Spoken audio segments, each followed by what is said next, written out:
Frontline Updates, where we delve deep into military strategies and updates from conflict zones. Today, we're discussing the progress of the ongoing special military operation as of January 25, 2026. I'm your host, Sharifa Muhammad MGT. I'm Colonel A.C. Oguntoye, an infantry officer.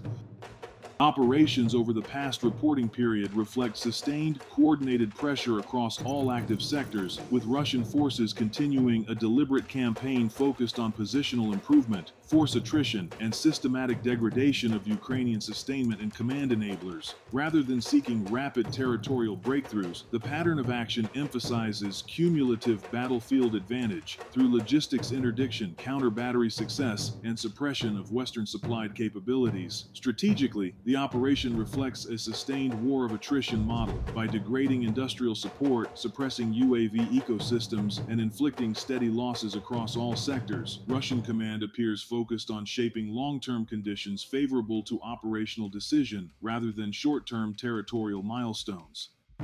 Welcome to Frontline Updates, the podcast that brings you in-depth insights into military operations from those leading them on the ground. Today, we're joined by Colonel A.C. Oguntoye, an infantry officer monitoring critical missions on the progress of the special military operation as of today. Colonel Oguntoye, thank you for being with us. Thank you. It's good to be here. Colonel Oguntoye, let's start with the big picture. How would you characterize the operational tempo and intent reflected in today's update? What stands out is continuity of intent rather than novelty. The tempo is steady, coordinated, and deliberately attritional. We're seeing a pattern of incremental positional improvement paired with consistent strikes against sustainment systems, ammunition depots, supply hubs, electronic warfare assets, and UAV infrastructure. This is not about dramatic territorial announcements. It's about shaping conditions over time so that the opposing force's ability to fight degrades faster than it can be replenished. At the doctrinal level, this reflects a classic combined arms approach adapted to modern warfare. Ground maneuver fixes and pressures enemy formations, while fires and aviation reach deep to disrupt logistics and force generation. The objective is cumulative advantage, not a single decisive blow. Before we go sector by sector, let's treat aviation and long-range fires as their own campaign. What role are they playing right now? Operational tactical aviation is shaping the battle space in advance of ground contact. Strikes on energy infrastructure supporting the military-industrial complex, along with UAV production workshops and storage and launch sites, directly target the enemy's capacity to generate combat power. This goes beyond battlefield support. It's about strategic denial. Equally important is the breadth of targeting. Hitting temporary deployment points, including those used by foreign personnel, disrupts rotation cycles and morale. When paired with missile troops, artillery, and attack drones, aviation becomes the connective tissue that links tactical actions to strategic effects. Turning to the north, what do improved positions in Sumy and Kharkiv really accomplish? The northern sector functions as a fixing front.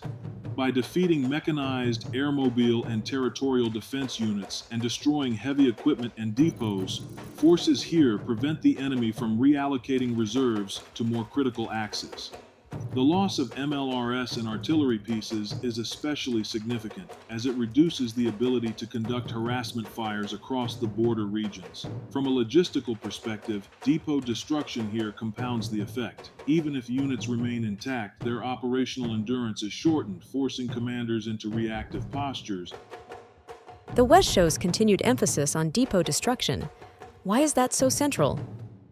Artillery-centric warfare lives or dies on ammunition flow. Eliminating depots undermines sustained fires without requiring constant counter-battery duels. Improving lines and positions while doing so increases survivability and sets conditions for future maneuver options. This is textbook economy of force, achieving disproportionate effects by attacking the enemy's weakest but most essential nodes.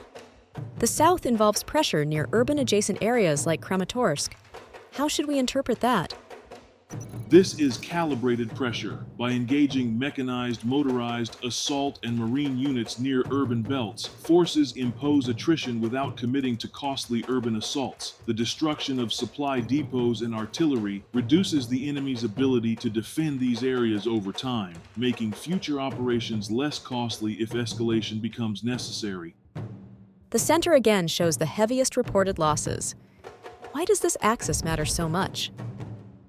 The central sector is the operational hinge of the theater. It connects north and south and anchors major logistics routes. Losses here, particularly tanks, EW systems, and Western-made artillery, have outsized impact. Destroying electronic warfare assets weakens protection against drones and precision fires, accelerating vulnerability across adjacent fronts.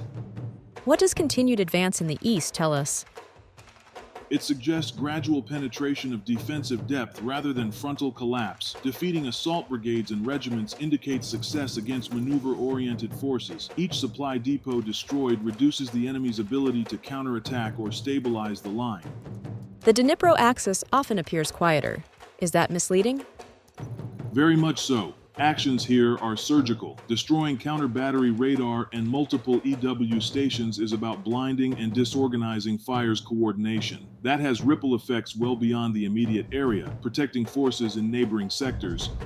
Colonel, thank you for providing such a detailed briefing on the current military situation. Your insights are invaluable to our understanding of the conflict's dynamics. And thank you to our listeners for tuning in. Join us next time as we continue to provide up-to-date coverage on global military affairs. Stay with us for more updates and expert analyses on global defense and security issues. Stay informed, stay secure.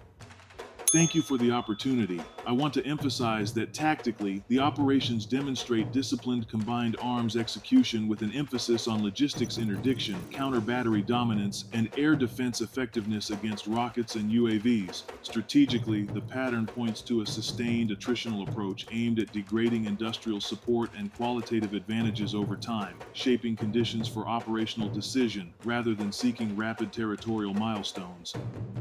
This has been Frontline Updates. Subscribe for daily military briefings and in-depth strategic analysis. Visit our platform for maps, transcripts, and exclusive frontline updates from commanders in theater.